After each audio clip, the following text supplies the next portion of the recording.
Hello, magandang gabi. Alas 11:42. Pasensya na kayo, the whole day, hindi po ako nag-vlog. At ngayon, todo tayo ng vlog. Ating pag-usapan po, na lang. Ay, check the sound muna tayo. Check sound, meron. At pag-usapan lang po natin, kanina kasi naghanap buhay muna ako. So, almost the whole day, ay wala akong vlog. Hello, magandang gabi, Gamora. Maraming salamat po sa inyo at patuloy kayong tumatangkilik sa akin. Alam ko maraming tumatangkilik sa akin kahit na hindi kakalakihan ng ating mga subscribers base, ay natutuwa pa rin ako po sa mga response. Mga response ng lahat na pumupunta sa aking channel. I'm just hoping na mapapatuloy ako makapagpaliwanag sa inyo. Marami kayong matutunan sa akin tungkol sa batas, tungkol sa mga political issues, yung mas malalim, malinaw at masimple kong pagpaliwanag na mga issue sa politics. Kasi ang objective ko po rito, kahit hindi man ako tatakbo na sa election, ay at least nangangarap ako na ang mga tao sa panahon na yun ay matalino na. Matalino na in the sense na alam na nila kung sino ang mga traidor sa bayan, sino ang mukhang nagpapapugi lamang at hindi naman totoo sa usapan, at kung sino-sino pa ang delikado na maging opisyal sa bayan. So magandang gabi kay Kumaro. Si Tantan Casino, magandang gabi. Si Lalaine Torrenuevo, salamat sa matalino mga paliwanag, Dr. Toto. Salamat din po. Erlinda Vicencio, hello. Elena Messina, good day, watching from United Kingdom. Maraming salamat po. Sa ngayon, ang naimbag Rebim Jurim, ang ating problema sa ngayon ay pinakamalaki. Ano ng presyo ngayon ng gasolina? Sobrang taas na. Gasoline prices in Manila, mataas na. 67, umabot na 67 per liter. Ito ay, siyempre, pangunahin na problema natin ay nagkagera. At ang gera sa Middle East. Ngayon, ganito lamang po, pag-usapan muna natin ang gera bago tayo mag-usap sa politika. Ladies and gentlemen, hindi pwede masisisi ng pamahalaan natin sa gera ang pagtaas ng gasolina. Bakit po? Inamin na natin na tataas talaga yan kahit papano kasi although may mga epekto kasi hindi makabiyahe ang mga barko na may dalang gasolina. Maraming iba nag-umiiwas. So ano na lang ang pagkukunan nila ng gasolina? Venezuela. Kukuha sila sa Russia. Sabi, marami pa rin pagkukunan. Kaya nga lang, yung gasolina o crudo galing sa Venezuela, tsaka tataas sila ng maraming ibebenta nila. Kaya ang problema natin sa Venezuela, marami na pong hindi tumatakbo ng mga oil field. Kasi nga, maraming matinding ginawa ni Maduro. Natandaan ko dalawang malaking kumpanya sa langis, yung Chevron at saka yung Philips, ay kinumpiska pa ni Maduro ang kanilang mga facilities doon. So marami ang ibig sabihin hindi po nagpo-produce ng 100%. Pinakamalaki pa namang source ng gasolina o crudo ang Venezuela. Tapos ang Russia naman hindi makapagbigay ng todo sapagkat may gera ito sa Ukraine. So ngayon, kita mo, may gera, away niya sa Venezuela, away sa Russia, tsaka Ukraine. So may away nga sa Middle East. So karamihan dyan ng mga source pinagkukunan ng oil ay napakataas. So ngayon, ang akin na sana, kung ako po yung presidente ng Pilipinas, ang gagawin ko po ay mag-iimbak ako ng gasolina, ng krudo, good for at least 6 months o 1 taon na. Para kung magkagira man, ma-stop man ang supply, huwag kang bumili kung mataas ang presyo. Antay mo magbaba ang presyo. Ibig sabihin, iyan po ang hindi tinitignan ng ating pamahalaan. At nagdidepende po yan sa presidente. Ibig sabihin po, ang presidente natin ay walang talino. Pasensya ka na, BBM. I'm saying this loud and clear that you have no intelligence. Or you may have, but your intelligence is not sufficient to reach to the level of being a visionary as to what would happen at least in 1 year ahead. So, ngayon, ang kung gagawin na halimbawa, sobrang ano lang yan eh, napaka-simple equation. Ang tanong halimbawa nila, may pera ba tayo pambili? Ang sagot ko diyan, kung 2 trilyon ang lahat na ginasta nyo sa flood control na wala man lang pinagpuntahan, kasi either hindi pinatayo o di kaya substandard, pwede nyo gamitin yung pinagbili doon, ikuan nyo muna, mag-imbak muna kayo ng gasolina. Kasi kung ako, gagawa ko ng yung company, Philippine company ng PNOC, Philippine National Oil Company, gagamitin ko mag-imbak sila ng good for at least 6 months ng supply. Bili lahat. So para pang ano lang yan, buffer ang tawag dyan. So habang naka-imbak na ng 6 months, ay kasunod na buwan, bawat pagpalit ng stocks, pag naubos sa first month, ay halimbawa lamang, ay 2 million liters, bili ka naman 2 million liters for the succeeding. So ibig sabihin, ituloy-tuloy mo lang yung pagbibili ng mga gasolina, crudo, na gagamitin sa pang buwan-buwan. Pero nakabangko yan ang 6 months. So kaya ganito, may gera sa Iran, at ang ginigera ng Iran, binubombahan sila ng Israel at saka US. Ang problema sa Iran, ginagantihan nila lahat ng kapwa nila Muslim countries. So lumawak ang away.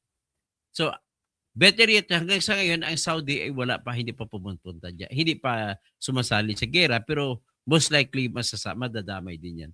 So anong damay ngayon? Qatar, ang Bahrain, ang Kuwait, ano pa bang ibang UAE, United Arab Emirates. Matindi. So with that, kung meron tayong imbak dito, wala tayong pakialam. Pwede natin pababaan ang presyo ng gasolina kahit na merong ganun. In other words, walang utak ang ating presidente. Next, kung maganda ang takbo ng ekonomiya natin, tingnan mo, ang unang pinakamaapektahan yan, yung mga pasahero natin sa jeepney, sa bus, lahat ng gumagamit ng krudo. Tataas ang pamasahe. Mapipilitan ang LTFRB magtaas ng pamasahe.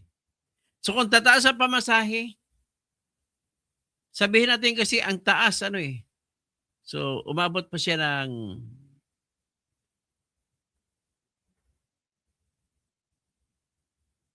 umabot siya ng 69. So 69 na dati 50 ay sabihin na natin 20% ang tinaas. So kung 20% ang tinaas, ladies and gentlemen, 20% din ang taas ng pamasahe. At kung tataas ang pamasahe, anong ibig sabihin yan? Sa mga ordinaryong mga trabahante na araw-araw umaasa sa daily wage, na ang minimum wage sa Metro Manila ay 700 ata, kung hindi ako nagkamali, 700 pesos. Ang inuwi ng tatay sa pamilya sa 700 ay gagamitin pa niya yung pambili ng pagkain araw-araw. Gagamitin pambili ng pamasahe ng kanyang mga anak sa school. Pamasahe niya araw-araw sa pagpunta sa trabaho at pauwi. At mga damit, tuition, lahat-lahat na panggastusin. Imagine mo isang pamilya. So ngayon, kung mataas na ang gasolina, tataas ng 20%. Ibig sabihin, ang sa 700 niya po ay halos tama lang or kulang pa. So ano ang 20% ng 700? 2 times 7 is 14. So dagdagan mo 140 pesos. Maging 840 pesos ang minimum kung i-compute mo. So ibig sabihin, maghahanap naman, magkaroon ng mapuwersa ang pamilya, magbaba ng budget. Kagaya niyan, dati kumakain kayo, medyo magandang ulam nyo, umaga. Si mama magluluto, base sa kita ni papa. So ngayon, na-imagine nyo ba kung paano nabubuhay ang mga tao sa Tondo, Baseco, yung mga squatters? Kahit yan sa Paranaque, maraming squatters. Muntinlupa, marami. Ladies and gentlemen, baka hindi po alam ng karamihan, ang inuulam ng mga yan ay noodles, lagyan ng maraming tubig, lagyan ng konting malunggay, lagyan ng mga 5 itlog. Yan ang ulam ng mga anak nila, sila at lahat sila. Sa tanghali, ano kayong ulam? Maybe, bibili sila ng iba, mga sardinas. So, paggabi, anong ulam? So, yung mga nakakakuha ng mga malay-malita, baliwala sa kanila yan. Kahit anong sigaw mo sa kanila, baliwala sa kanila yan. So, ngayon, may iba pa dyan sa Tondo, ang inuulam ay chichirya. Kunting kanin, chichirya ang ulam. So, kaya hindi mo pwede pataasan ang presyo ng chichirya. Hindi mo pwede patungan ng buwis ang chichirya. Pati noodles. Alam mo, yung may isang pinakamayaman sa Pilipinas na babae ay siya ang pinakamahal ng mga mahihirap sa bayan natin. Bakit? Yung gumagawa ng Lucky Me, bilyonarya. Pero siya ay tumutulong sa mahirap kasi palagi siyang gumagawa ng noodles. Mura ang kanyang noodles. At yun ay damihan mo lang tubig. Ganon ang buhay. Paano ngayon? Yan po pinapakita ko lang sa inyo na napakahalaga ng desisyon ng isang presidente para sa ikaunlad ng ating bayan. Dito natin nakikita ang choices niya ay mag-flood control na wala. Paano ngayon tayo makakaahon nito kung tumaas na ng 20% ang presyo ng gasolina? Sa gasolina lahat nagsisimula. Maswerte na lang ako kasi ang aking sasakyan na ginagamit sa ngayon ay hybrid. Hybrid siya na Nissan Kicks. Di battery. Pero may kombinasyon ng gasolina. Pag maubos ang battery, kakarga, aandar automatic ang makina at kakargahan niya ang electric motor, ang electric battery para gumana na naman. Pag mapuno, switch naman siya. Yan po ang problema natin sa ngayon. Alam mo kung ako naging presidente dyan, number 1 ko na gagawin ay mag-invest ang pamahalaan ng halimbawa, factory ng battery, pinakauna. Battery na magagamit. Ang gagawin ko, mag-hire ako, magpatayo ako ng lahat ng mga cooperatives, pag-ipunin ko sila, bigyan ng technology ng battery, mag-contest ang mga cooperative, magtrabaho ng battery. At para ang marketing plan, gobyerno na ngayon ang sasalo ng marketing. At susuportahan ng pundo ng pamahalaan ang cooperative. Dapat pamapatakbo natin yan. Kasunod na aking plano kung akong presidente ay magpapagawa ng maraming solar panels para i-convert natin unti-unti ang source ng power sa solar na ang aking pangarap na bawat bahay, bawat bubong ng bahay ay may solar panels. para libre, konti lang ang gastos kasi araw lang ang kinukunan ng kuryente. So, ang iba pa, pwede rin ako kasi may technology naman tayo, may kakayahan naman tayo mga Pilipino, magagaling tayo. Magpapagawa ako ng factory ng electric cars, electric motors, electric bikes, lahat. At ang ipupursige ko ang tinatawag na solar panels. Sa mga bundok natin, palagyan ko ng mga solar panels. At doon kukuha ng kuryente para babagsak palalo ang presyo ng kuryente. Imaginin mo ang kuryente nung hindi pa tumaas ang presyo. Presyo ng kuryente sa Maynila, 13 pesos sa Meralco. 13 pesos plus plus per kilowatt hour. Pero kung marami kang mga solar panels, yung 13 babagsakin sa 5 pesos. So imaginin mo, yung standard na bahay dyan, mga 6 kilowatt ang appliances, at total 6 kilowatt, tatakbo yan ng mga 1,000 kilowatt hours sa isang buwan. So kung tag 5 pesos times 1,000, 500 pesos lang babayaran. 5,000 pesos lang. Sa ngayon, kung sa 13,000 pesos, may plus-plus pa, aabot yan hanggang 18,000. Dito, sinasamantala ko lang na magiging introduction ko ang kwento ng ating ekonomiya. Talagang walang kwenta yung ating pamahalaan. Bakit inuuna yung mga proyekto na wala?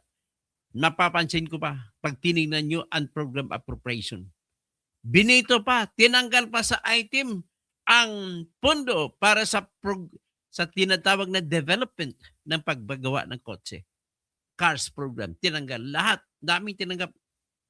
Grabe to si Bongbong Marcos. Nevertheless, that is only my introduction. And my story for the day is this. Halos 80%, estimate ko lang yan ha. Sa South Cotabato, kung saan ako isinilang, ay galit kay Congressman Dinand Hernandez. Ganon din sa probinsya ni Congressman Sia Adyong Alonto. Galit ang karaming mga Maranao sa kanya.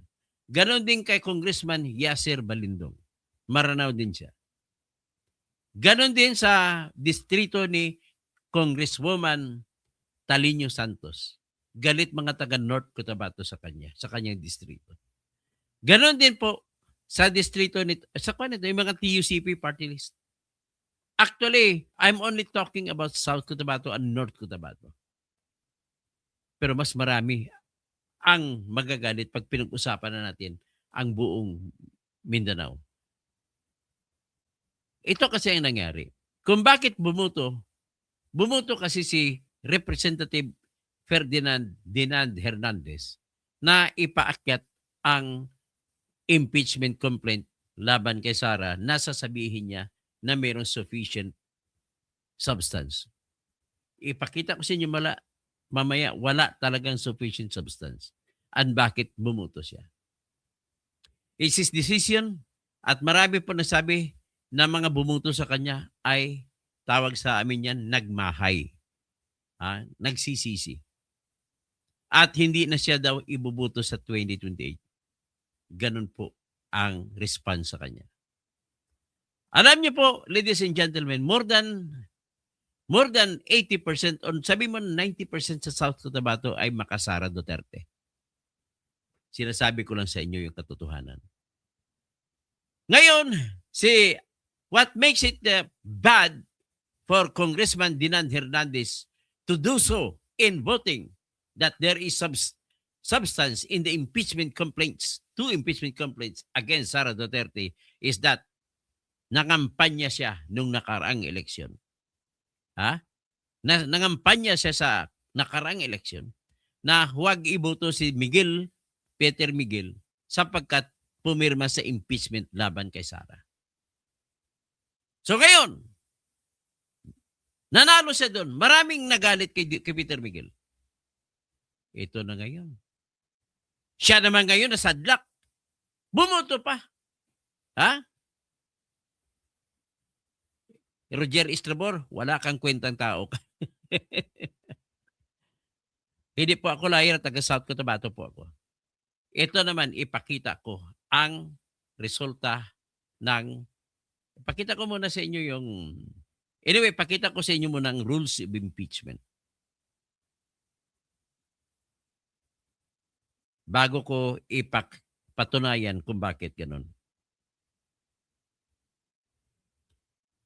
Anong inuutos sa rules of impeachment?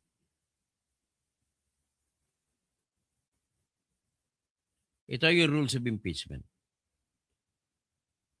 Kung naisampa na ang kaso at nasa Committee on Justice na, ito ang susundin nila na patakaran.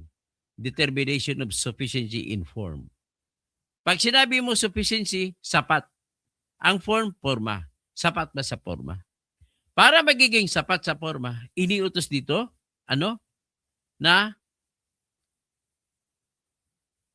na dapat ay merong tinatawag na verification. Na sinumpa ang salaysay na kung saan biniripika ng nagreklamo na na totoo ang kanyang mga binanggit sa kanyang reklamo. At iyon ay personal na alam niya. O di kaya, hango sa tinatawag na authentic documents. So ngayon, pag may forma na, pag makita nila na mayroon ng sufficient na sa forma, kailangan na endorse lang at least isang congressman. Susunod na hearing nila ay ideklara nila, tingnan nila kung sufficient in substance. Substansya. Paano magiging sufficient in substance? Ito, the requirement of substance is met. Kung may recital ng facts, kung nagbabanggit ng mga detalye, na kung sasabihin natin totoo mga yun na ay mayroong jurisdiction ang committee at sapat na yun para ma-impeach ang inaakusahan. Hindi pa naghahanap ng ebidensya. Simple ang utos. Itong utos na ito ay dapat sundin ng lahat ng congressmen sa committee na yun. Bakit hindi na sinunod dito? Nakalagay sa mga reklamo, lahat ng artikulo na reklamo laban kay Duterte ay kulang-kulang ang pagbanggit. So, ibig sabihin, kung kulang ang detalye, hindi ka pwedeng bumuto ng may sufficiency in substance. Ito. Ang tanong ngayon, ilan ba ang kaso laban kay Sara Duterte? Ang kaso po laban kay Sara Duterte ay number 1, yung sa confidential fund niya as Vice President. So, kung may confidential fund siya as Vice President, paano niya ginasta? Yan ang tanong. Ang akusasyon nila ay binulsa doon ni Sara ang confidential fund niya bilang Vice President.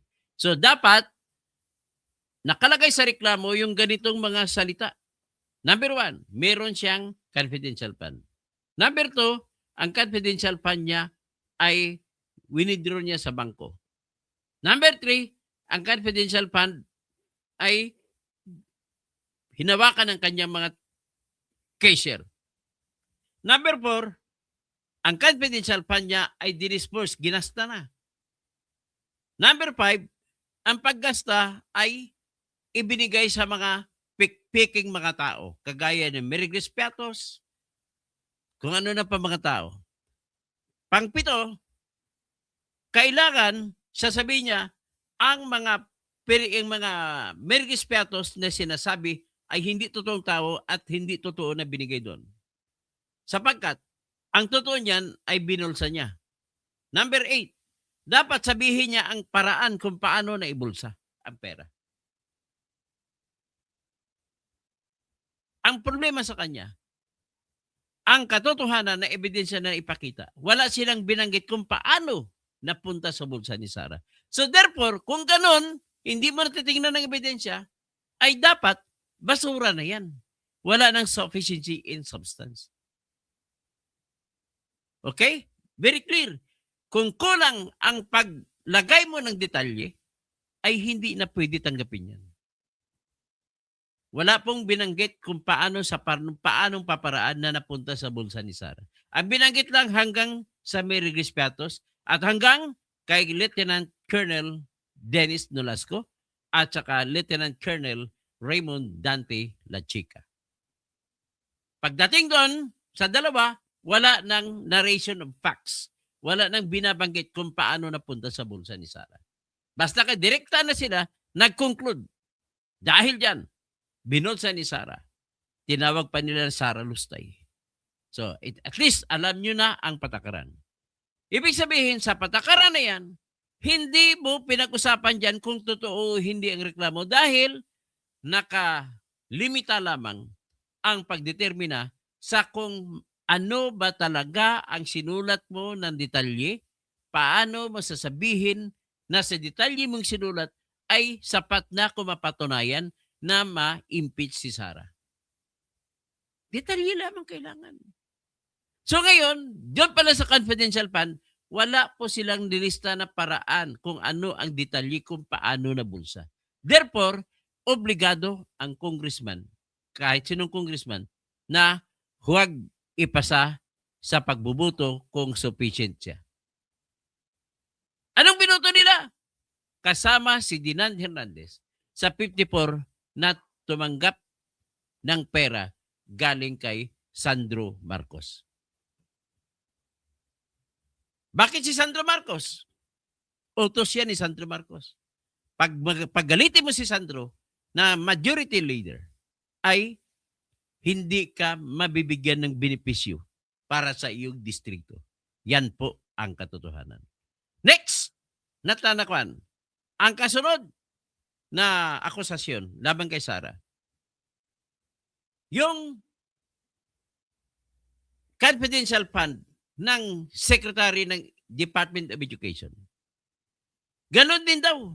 Binulsa rin. Pero hindi kinikwento kagaya nung nauna kung paano napunta sa bulsa ni Sara. So, ibig sabihin, pag hindi na ikwento kung paano nailagay sa bulsa ng ni Sara, automatic lack of sufficiency in form, in substance. Utos yan ng rules nila sa buong House of Representatives. In other words, kung bumoto sila, nag-abuso sila ng kanilang kapangyarihan. Ganun lang ho kasimple yan. So, anong kasunod? Ibig sabihin, ang isa pang ang problema, wala pong jurisdiction ang impeachment court sa confidential fund ng Department of Education. Bakit? Si Sara ay acting as Secretary of the Department of Education. Hindi siya nag-act as the Vice President. Gets nyo na? So, ibig sabihin, ang problema ng pangalawang akusasyon ay, una, hindi rin naibanggit ang detalye kung paano napunta sa bulsa ni Sara. Pangalawang problema niya, ang depekto na ay wala pang authority or walang jurisdiction ang impeachment, ang House of Representatives, sapagkat ang paggawa, sakaling totoo man yan, ang paggawa ng pagkuha ng pera ng confidential fund ay hindi gawain ng isang Vice President, kundi gawain ng Secretary ng Education. At ang Secretary ng Education ay hindi po siya sakop sa impeachment. Number 3 na akusasyon. Yung sinasabi nila na nagkamal ng salapi si Sara Duterte. At hindi niya binanggit sa salin niya ang mga pinagkamal niya ng salapi. Ang problema, hindi rin napaliwanag kung ang nakuha niyang salapi, kung meron man, ay unang-unang problema nila ay nangyari 2008. Nung Vice Mayor pa lang siya at Mayor ng Davao City. Nag-utos ang Supreme Court na ang tanging gawa lamang ng isang impeachable officers na siya ay Vice President ang pwede mo isama sa reklamo. Vice Mayor pa siya nun. Mayor pa lang siya nun. Hindi pwede isama yan. Kahit na totoo pa. Sinama nila. Ang katwiran ni Ridon, yung Mataba yung cheekbone, yung cheek niya. Ang tawag ko sa kanya, Mr. Bean ng Pilipinas. Ang katwiran niya, kung hindi niya nilagay nung vice mayor pa siya, at patuloy-tuloy hindi rin nilagay hanggat vice president siya, ay may kasalanan pa rin daw. Ang problema, kahit sabihin mo, o sige na, ang problema, hindi nakalagay ang istorya sa reklamo kung paano nagawa yun. Na kung paano nangyari. Halimbawa, na yung nakalagay na 98 million na kanyang asset, total net asset and liabilities niya sa 2024 na SALN, kung paano niya dinaya yan ay hindi nakalagay ang kwento. Ngayon, ang katwiran lamang ni Terry Ridon, na isang bubo na congressman, graduate ng UP, law, from bobo, 2008 ay 13 million, 13 million ang net asset ni Sara.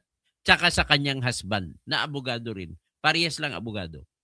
Ang husband niya ay pamangkin ni Conchita Carpio Morales. Pamangkin din ni Antonio Carpio na si Manasseh Carpio. Anak ni Judge Carpio ng Davao City. So, 13 million daw siya noong 2008. Ang tanong, paano nangyari na 98 million at 2008, 13 million ng 2008 at 98 million na ngayon, 2004? Ang problema kay Terry Ridon, hindi niya ata nabasa yung batas kung paano magiging unexplained wealth. Ang problema, nilista na nga niya dyan.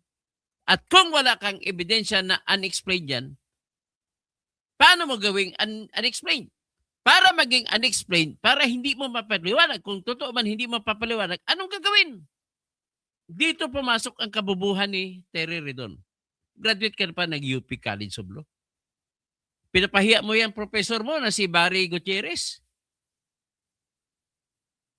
Tinawag niya na unexplained yung paghaba,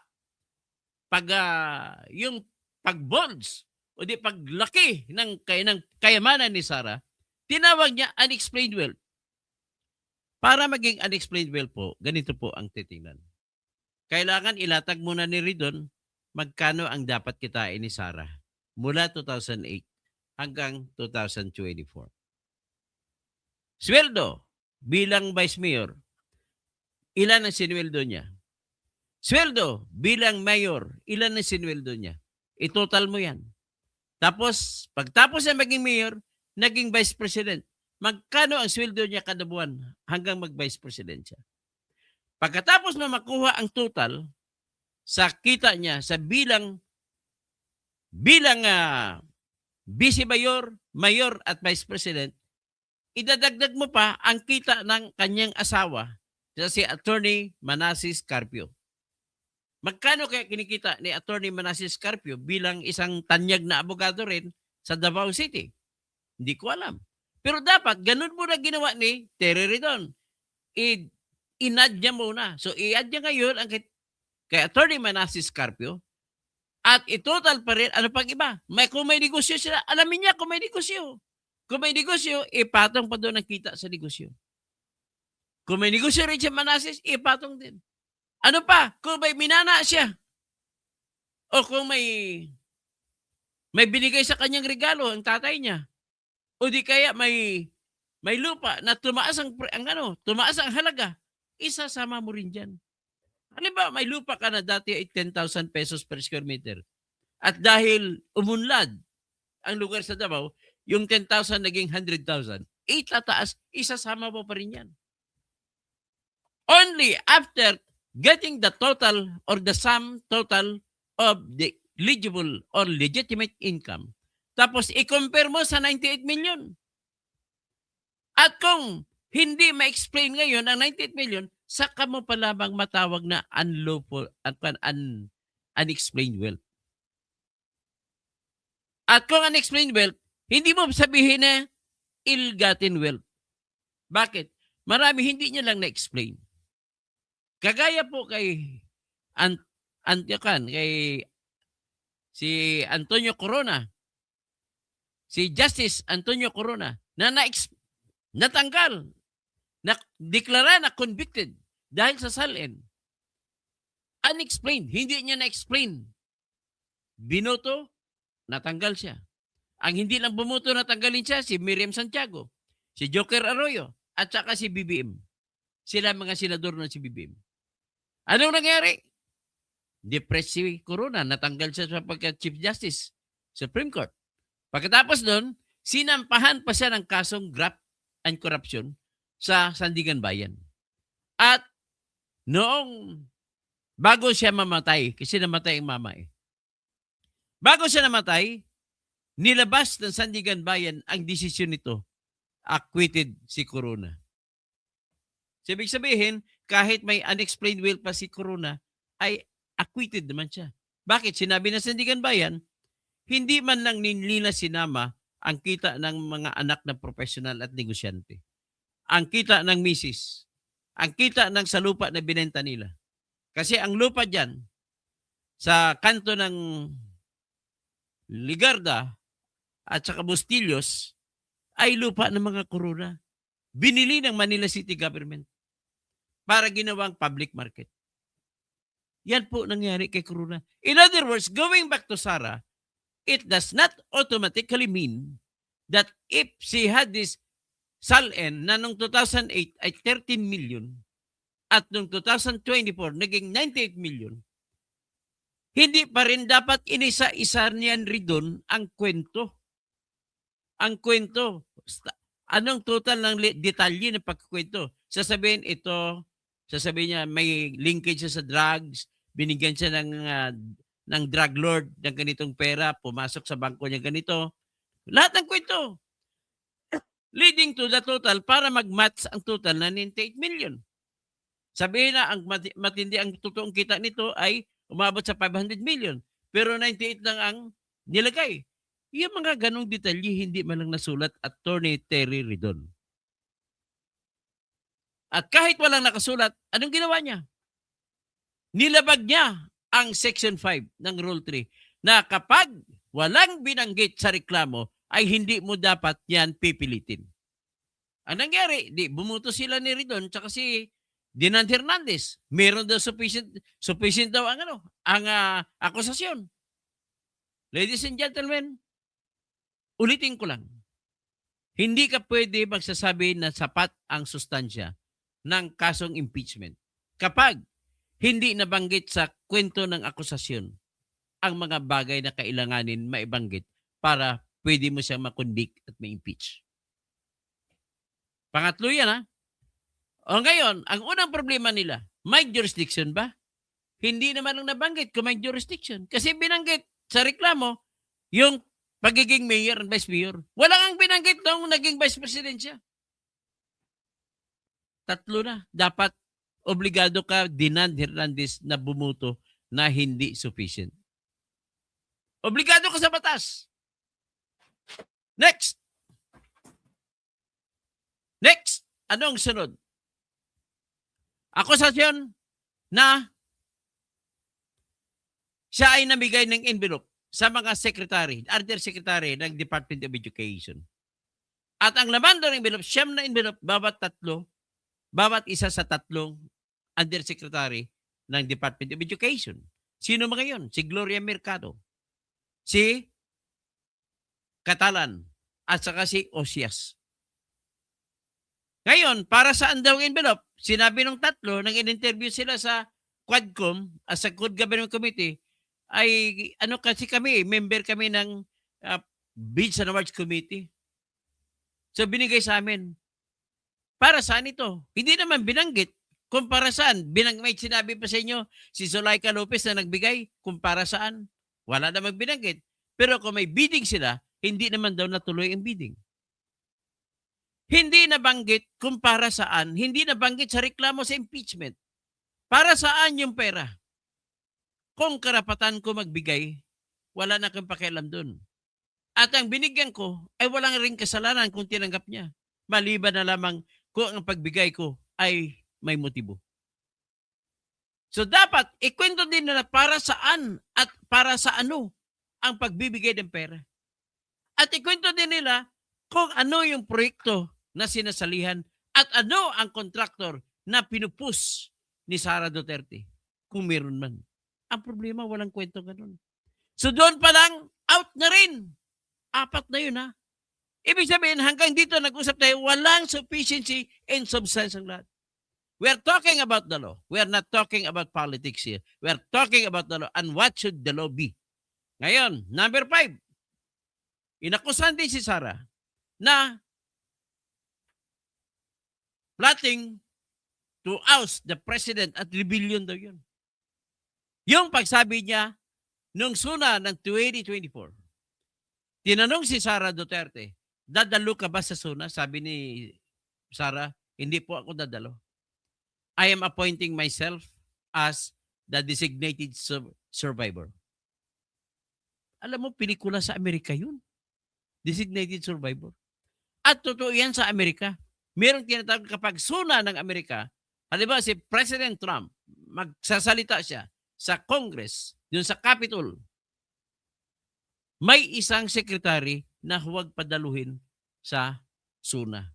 Kasi isang bomba lang ng missile, maaring mamamatay ang lahat ng tao ron kasama ang presidente.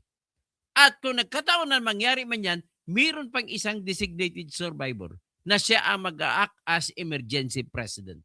At patuloy pa rin ang takbo ng gobyerno. So ngayon, rebellion ba yun? Isa pa, pelikula naman yun eh. Ganon ka wild, kawalang kwentang utak ng mga tao ni BBM. Pati si BBM mismo. So paano maging impeachable yan? Rebellion ba yun? Hindi rin binanggit kung paano. Walang detalye. Basta kayo nag-conclude lang na pagre-rebuild yun. Sinama pa dyan yung nag-rally na nagsalita ang tatay ni Sara. Binabanatan si BBM na bangag. At kung ano pa binagbabanat. At si Sara daw ay tahimik lang, hindi nagsasalita. Hindi nagko-comment. Nang ibig daw sabihin, si Sara ay umaayon sa gusto ng tatay niya. Saan ka ba makakita? Hindi mo nakita. Hindi mo na narinig. Hindi ka nagsalita. Ano ka na? Kasama ka na sa magre-rebuild. O, yun. So ngayon, kita nyo kung gaano ka kitid ang utak nila. So ngayon, tingnan mo ang pagbanggit. Hindi rin binanggit kung paano magiging betrayal of public trust yun. Hindi rin binanggit kung paano maging culpable violation of the Constitution. Hindi rin kinuwento. O ano pang ibang akusasyon? May akusasyon din na yung nagmura siya sa press conference nung hinuli at nakakulong sa House of Representatives si Zuleika Lopez na kanyang chief of staff sa kanyang Office of the Vice President. Noon nag-press con siya, maraming mga media umattend. Ang press con niya ay online. Press con niya ay naka-messenger sila. Kung saan sinabi niya na siya ay ipinapapatay ni BBM at ipinapapatay ni Lisa Marcos at ipinapatay ni Tambaluslos. Sabi niya, huwag kayo mag-alala, ma'am. Kung mamamatay man ako, meron na akong kinausap na killer na patayin niya rin si BBM, patayin niya rin si Lisa Marcos, patayin niya rin si Tambaluslos at huwag lubayan hanggat hindi sila maubos. So, yan po ang nangyari. Sa tingin nyo ba, inciting to sedition yan? Ano bang ibig sabihin ng inciting to sedition? Ang inciting to sedition ay pag-udyok para maraming magwawala. Yan ang inciting to sedition. Pero kailan ba nagiging krimen ang isang salita ng pag-udyok? Magiging krimen lamang po yan kung meron ng sumunod sa kanya at nagwawala. Only by then that you can say that the speaker is guilty of inciting to sedition. Naalala niyo yung January 6, year 2000? Kung saan nag-speech si Trump na talo siya kay Biden. Nag-speech siya, In-inflame niya ang damdamin ng mga makatrump na mga Amerikano. At nilusob ang Kapitol. Winasak mga pintana. Lahat. Yan po ang sedition. At dahil yan, sinintensyahan si Trump. Kinasuhan si Trump. Pero hindi pa natigil pang kaso dahil nanalo siya sa pagka-presidente, stop muna. Pero ang mga taong sumunod kay Trump ay convicted sa inciting sa sedition na kaso. Pero si Trump itatrial pa lamang ang kanyang kaso na inciting to sedition. So ang tanong, guilty ba si Trump dyan sa inyong biglang tingin? Dahil ang kanyang pagsasalita ay nagdulot na umarsa at nilusob ng mga makatrump ang Capitol Hill. Yan po ang inciting to sedition. Kay Sara, meron bang lumusob? Meron ba mga Pilipino na umaklas? Wala. So ngayon, kinasuhan nila inciting to rebellion. May nag-rebel di ba dahil sa salita ni Sara? Wala kang ebidensya. Therefore, kung alam lang nila ang criminal law, hindi yan dapat magiging crime. Paggalitan kayo ni Miriam Defensor Santiago kung maririnig kayo magsasalita ng kanon.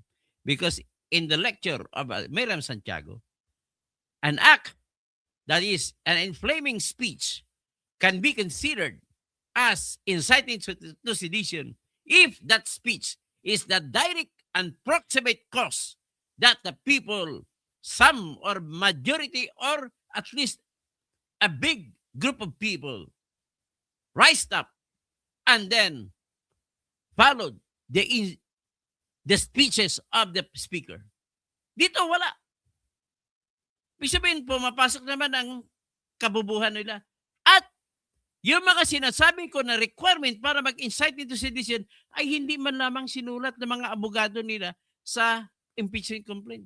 Therefore, as to the test of sufficiency, it was not sufficient. Very clear that it was not sufficient. Hindi sufficient ang detalye para sabihin mo ay nagkasala na si Sara Duterte ng tinatawag na violation of public trust. Ano pang ibang akusasyon? May akusasyon din na nagsabi na hindi siya dumalo sa patawag ng House of Representatives. Sa totoo lang, dumalo siya eh. Noong una, hindi siya dumalo. Pero bandang huli, dumalo siya. Nung nandun na siya, pinatake pa nga siya ng oath, hindi ba na siya tinatanong? Lagi nga niya tinatanong si Joel Chua. Hindi rin nagdiako si Chua. Bakit hindi na tinatanong si Sara? Ngayon, kakasuhan nila na hindi dumalo. Kita nyo? Hindi rin binanggit sa kanilang reklamo kung paano nangyari na hindi ginalang ni Sara ang House of Representatives. Kita nyo? Dinan Hernandez, you are a lawyer. You must be disbarred. Parihan lang kayo. Ang isa pang ebidensya ko na nagkabigayan ng pera na namayani ang gusto ni Sandro na kinopya niya ang style ni Martin Romualdez na binabribe ang mga congressmen para susunod sa gusto niya ay ganito. Nakita naman natin kung paano bumanat, napakagaling ni Rufus Rodriguez. Binanata niya isa-isa, pinisa niya ang lahat ng mga akusasyon. Ano nangyari? Bumuto pa rin na sufficient. Bakit? Ano ba explain mo, Rufus Rodriguez? Binayaran ka kasi. Kayo naman ni Atty. Lordan Swan, ganon din. Marami pang iba ang tumayo lang. Ang hindi lang sumunod sa pera ni Sandro ay si Bong Suntay lamang. Ngayon, ginawa nila ng isa si Bong Suntay dahil hindi pala nila kakampi. Anong ginawa? Pinakasuhan ng ethics dahil daw ay binaboy ni Bong Suntay ang pagkababae ni Ann Cortez. Ano pang ibig sabihin nun? Bastos ba sa inyo pagtingin? Sinabi niya lang para ma-explain ni Bong Suntay na hindi krimen ang pag-imagine kahit ano pa kasama ang imagination. Nag-demonstrate siya. Sinabi niya, halimbawa, nandun ako sa hotel. Nakita ko si Ann Curtis. Ako, ang ganda. May karapatan ba ako mag-imagine kung ano? Kung naginginig ako? Kung, anong tawag dyan? Yung mga manyak na lalaki. Kung nag-imagine ako kung anong gagawin ko kay Ann Curtis, masama ba yun? Kung ako sa iyo, Ann Curtis, you must be happy. You must be happy because yun po ay tawagin mo man may pagkamanyak si Bong Suntay, yun po ay expression of extreme appreciation to you. Ibig sabihin, magandang-maganda ka.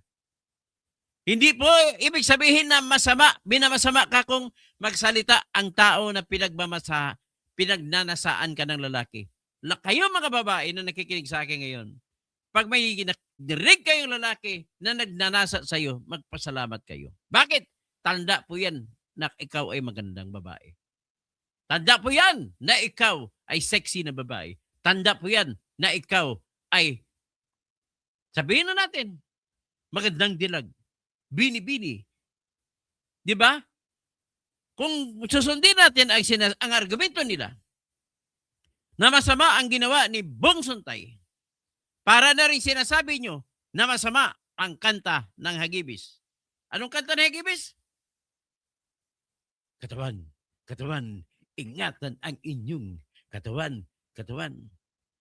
Lingon na pag may babaeng duman, lalo na nakakalukong tingnan. Yan ba, Yan ba'y masama? Pinaliwanag lang ni Bong Suntay na yung pag-imagine ni Sarah, na nag-imagine ako na ito si BBM, pupugutan ko ng ulo. Masama ba yun imagination? Kasi isa yan sa mga akusasyon. At hindi rin nila pinaliwanag sa kanyang mga detalye na sinusulat nila kung paano nagiging betrayal of public trust yung ganong ginawa ni Sarah. Di ba? Kayong mga lalaki, sabihin natin, kayong mga babae, kayong mga lalaki, wag na kayo pakimi-kimi kung nakita nyo babae, na-appreciate yung babae. Kahit pa sabihin mo, re-repin ko yan. Ibig sabihin ng re-repin, ano yan? Expression of appreciation. Huwag nyo tingnan na isang iyan sa pakamanyakan. Dapat matuwa kayo mga babae kapag mayroong mga nabubuang sa inyong lalaki. Di ba?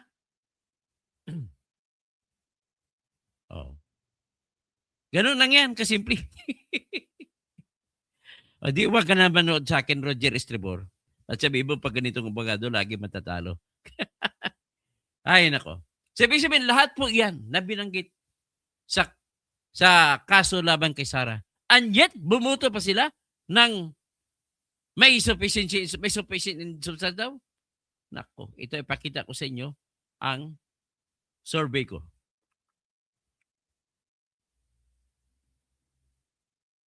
Ito ipakita ko muna ang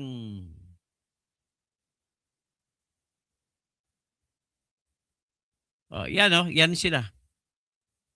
Hindi na si Dinan Hernandez ang andyan eh. Yan tumatawa pa. Ito si Adjong Alonto. Ito si Tinyo tumatawa. Anong grabe Antonio Tinyo? Itong isa nakatalikod na babae, hindi ko alam kung sinong congresswoman to. Itong isa si Congressman Kit Flores. Nakatawa. Itong isa hindi ko malaman kung sino man ito. Tapos ipakita ko pang iba.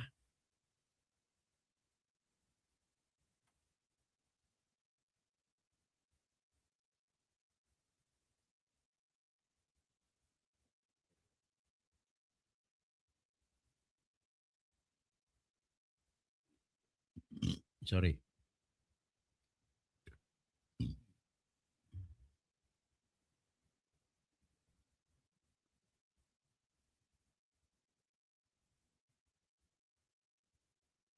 Ito. Tingnan natin. Ito po yung Deputy Speaker Ferdinand Hernandez. nag-speech si Madam Chair, this is just a manifestation before we vote on the sufficiency in substance. At this juncture, it is important to clarify for the public what this vote means and equally important, what it does not mean. Our vote on the sufficiency and substance of the impeachment complaint is not a determination of guilt or innocence on the part of the Vice President. We are not conducting a trial today, nor are we rendering a judgment on the allegations contained in the complaint.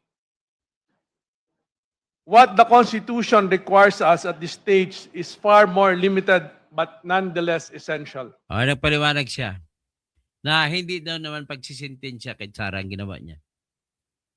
Kundi para lamang mabigyan daw ng pagkataon si Sara na may paliwanag sa sarili niya.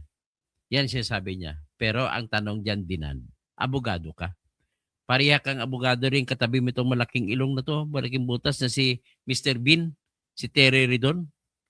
Na kumita, ang dami na ngayon, ang relo daw ngayon ay mamahalin. Ang tanong diyan, Dinan, meron bang sufficiency in substance o wala? Very clear na walang sufficiency in substance. And yet, nabubuto ka pa. Hindi yan ang question niya kung mabibigyan mo siya ng pagkakataon na magpaliwanag o hindi. Pakinggan pa. The committee is merely determining whether the allegations, assuming them to be true for purposes of evaluation, are sufficient in substance to warrant the continuation of the impeachment process. Diyan ka naman nagkamali. Hindi nga sufficient dahil hindi nabanggit ang mga detalye na kailanganin para mabuo ang sufficient ground para ma-impeach si Sara Duterte. Saka sakaling magiging totoo yung mga sinasabi. If the complaints is found sufficient in substance, it does not mean the Vice President is guilty. Yan ang paliwanag siya.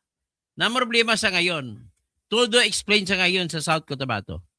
Kasi marami nang bumabanat sa kanya ngayon. Mga bumoto sa kanya, hindi na bumoto ulit. No mas.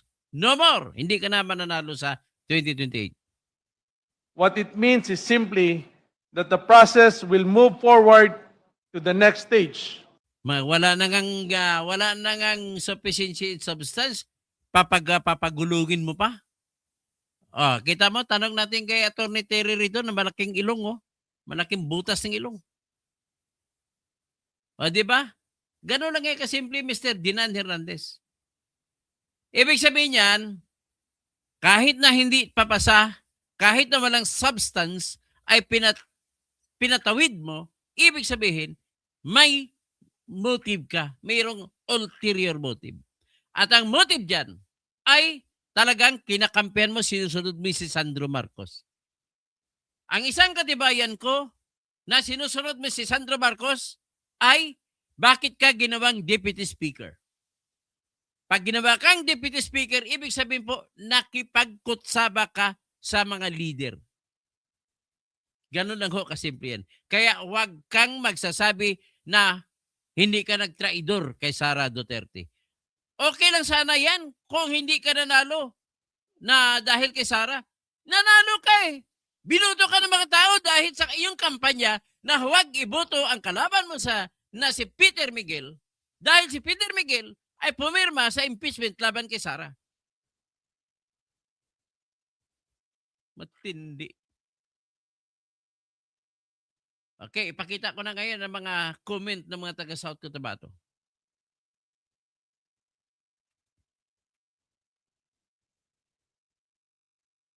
Ito, ipakita ko muna yung tawag nito. Ipakita ko muna yung si Dinan Hernandez at saka ibang mga taga Mindanao na congressman, taga Cotabato na congressman. Ayan. Ito, taga Lanao ito, si Sia Alonto Adjong, 1st District, Lanao del Sur. Si Congressman Yasser Balindong, 2nd District, Lanao del Sur. Ito si Congresswoman Maria Alana Samantha Talino Santos, 3rd District, North Cotabato. Ito si Dinan Hernandez, 2nd District, South Cotabato. At ito naman si Raymond Mendoza, taga Mindanao, TUCP Party List.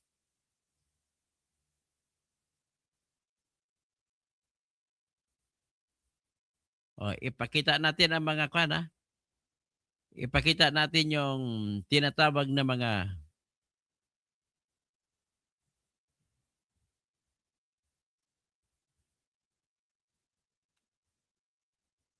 ito.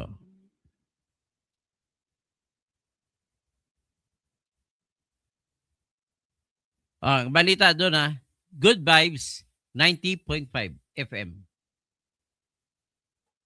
Nakasulat sa Good Vibes. 5 sa mga mambabatas mula sa Bangsamoro, Region in Muslim Mindanao at Region 12 ang pumabor sa desisyon ng House Committee on Justice na ideklarang sufficient in substance ang impeachment complaint laban kay Sara. Yan. Silang 5 ay si Maria Alana Samantha Talino Santos, si South Cotabato Representative Dinan Hernandez, si TUCP Party List Raymond Democrito Mendoza, na stepfather ni Santos. Paputangin na meron pala kayo dito kan political dynasty. Grabe kayo. So, ang mga nabanggit ay kabilang sa 54 na miyembro ng House Committee on Justice na nagsuri kuno sa impeachment. So, yan. Ano mga comment? Tingnan natin mga comment. Si Judy, damo, wala kaintindi sa pagboto nila. Haha, maayo gani.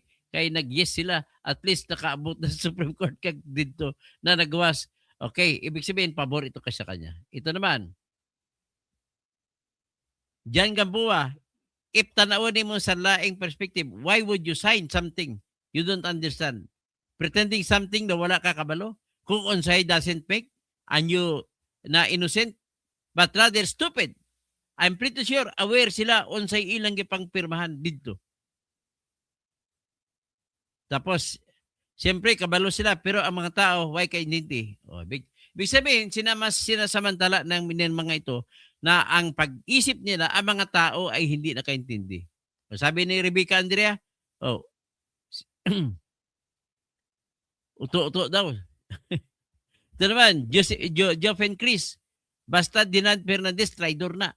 Impake na lang daan, kay maskin unsa kadako imong budget, di ka kadaog sa next election, tandaan mo yan.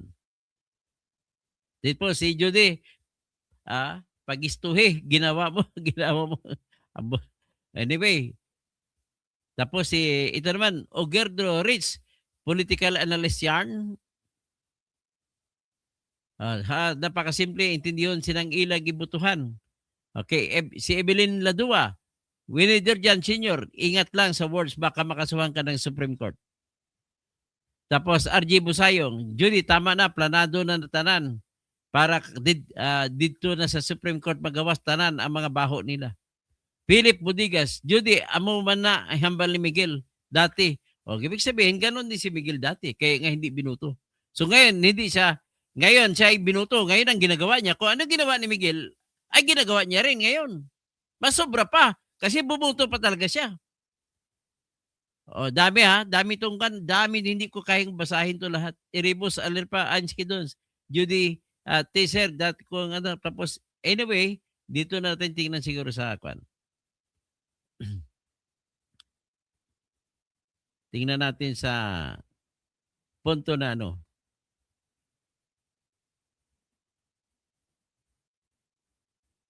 Ilan ang natatawa? Ilan ang natatawa kay Dinan? 1,100.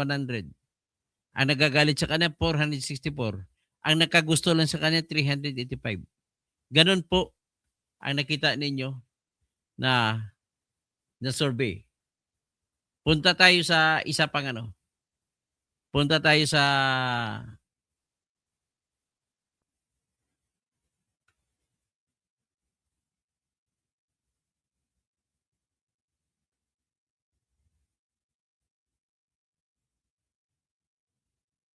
itong paliwanag niya kay ano, yung sinabi niya kay ano.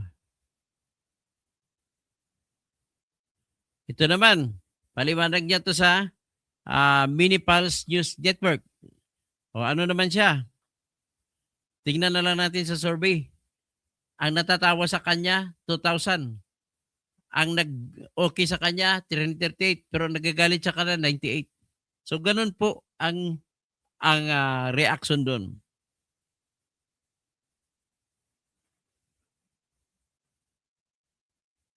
Balik natin dito kay, kay Jinky. Ito naman kay Jinky Luistro na sabi niya, big sabihin pinisinta ni Jinky Luistro. So makita natin, yan si Jinky. Ito ay sa comment, 1,800 ang comment. Ang natatawa kay Dinan Hernandez ay 1,000.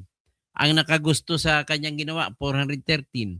Ang nagagalit sa kanyang ginawa, 325. So ganun po, katindi. Sinusurvey lang natin yan. So ladies and gentlemen, yan po, nakita nyo na solusyon. Ang hindi po ako nagkikwento.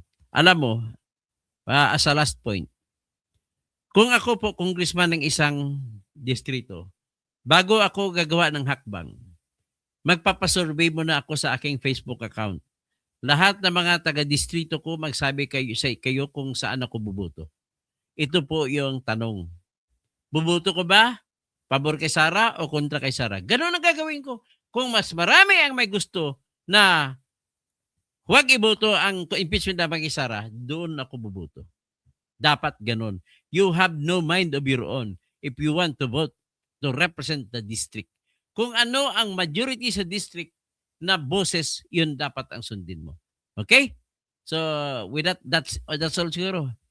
Nakatanggap ng maleta yan. Sabi ni Lalain Tornebo. Totoo po yan, Ronel. Ikaw lang hindi naniwala sa mga maleta. Ang hindi naniwala sa maleta, yung mga naniwala sa kawatan. Boss ninyo amo ninyo si BBM. Kaya hindi ka naniwala. Napakatindi ng detalye, tapos hindi ka ba maniwala? Si Linda Vicencio, bakit itong mga congressmen ay na ito ang mga modelo ng mamahaling relo? O nga Wag na walang kwenta basahin ang mga comment mo, Ronel, binayaran ka lang Alfredo Dutarot, walang sorry kasi may envelope natanggap siya at maleta. Si Josepina Gozo, bless you sir. Thank you sa pagtanggol kay BP Sara. Blessing from the Lord to you and your family. Salamat po. Darlene Arbino, malaking ilonggyod kami. Lami palpalon. John Villar, tell it to the Marines. Hindi ko alam ang ibig sabihin na tell it to the Marines. Sali-sali, hindi sila mananalo kay Sara. Malakas si Sara sa tao. Dyan, halatang gumagana pa rin ang mali-maleta. Sali-sali, wala nang maniwala sa inyo, wala maniwala sa akin. Sige, baka ikaw naman hindi maniwala. Marami kasi ang mga kwan ko mga viewers ko Kalad ka rin si Marcos Asap. Shannon, ang pinanood ko lang ang mga katulad ninyo na magagaling na abogado. Salamat po, Shannon. Kamote, maganda talaga makinig dito, puro katotohanan. Kaysa kay Enzo Langot, puro fake news. Ronel, awan din ng Ronel basahin kasi laging mali-mali ang sinasabi mo Eljan, what the balita says, Sos Mariusep. Sali-sali, bumuto sila dahil sa pera. Darlene Narvin, okay. Sino pa? Roger Panimdim. Napakagaling nyo po, sir, magpaliwanag. Salamat po at nagalingan kayo. Darlene Narvino, ang galing mo, attorney. I think marami ka nang naipapanalo na client. Marami na po. Mula nang matanggalan ako ng bago ako matanggalan ng lisensya bilang abogado, lahat ng kaso ni Percy Lapid na ipanalo ko. Lahat ng kaso ko na libel na ipanalo ko kasi editor din ako sa People's Tonight. Lahat ng kaso ng mga client ko, siguro mabibilang ko lang kung talagang talo, saan ako talo. Mabibilang ko lang po. Yan ang pinagmamayabang ko kasi record na yan Hindi yan pagmamayabang. Sino sabi ni Reply, clip ka sa akin, ako bang kiklip? Hindi ko alam, may ibig sabihin. Riripin ang lula mo, tanda. Pinapaliwanag ko lang po na walang batas na gano'n nagbabawal. At hindi masama ang ginagawa ni Bong Suntay sa pagpapaliwanag. At ang kanyang sinasabi, para maintindihan ng lahat, para mabuksan ng masampal ang mukha ng lahat na hindi naniniwala, ay ginamit na lang na rason para maintindihan ninyo na hindi masama yung ginagawa ni Sara na nag-imagine na pupugutan niya ng ulo si BBM. Parang ganun din yan. Nakikita ko si Ann Cortez. Sabi niya, hindi nyo lang alam gaano kainit ang loob ko. Ibig sabihin, pinapaliwanag niya lang na ang imagination ay hindi kasalanan. Tony Kasing, please, palitan mo si Remulla, mas qualified ka sa kanya, dapat ka palitan yan Sa totoo lang, kung ako yung magiging government na serviceman, ang gusto kong pwesto ay ombudsman. Shout out sa Toto Kausing. Akala ko ba rest in peace ka na, Roger Estribo? Hanggang nga, ano kaya, tanggalin ko na si Roger Estribo o wag muna? Wag muna siya, pagbigyan mo na natin. Tanggalin ko na, sabi ng asawa ko, tanggalin na. Oh, pasensya tayo, Roger Estribo, tanggalin na kita. Sabi ng asawa ko, tanggalin ka na. Oh. Tanggal. Para hindi naman ako mag-high blood. Tapos, Darlene Armino, ang galing mo, Tony. I think marami po ako na panalong gas. So hanggang dyan na lang kasi mga oras, 1 hour and 10 minutes na po tayo. Maraming salamat po. Babalik po ako mamaya. Paki-like po para kayo naman ay mabigyan ng notification kapag ako ilalabas ulit. Matindi po mamaya ang aking gagawin na mga ilalive ko. Maraming salamat po sa inyo. At please lang, join kayo sa channel ko. At padalhan nyo rin po ako ng inyong tinatawag na super sticker. At i-like ninyo ang aking Facebook pages na Toto Kausing, Kaya Natin Ito, Berteni Catalunya Kausing, at paki-like nyo rin ang aking TikTok page, no? Attorney Berteni Kausing, tapos ang aking Instagram, Attorney Toto Kausing, at ano pa, marami pa akong ibang paki-like nyo na lang po. Maraming salamat po.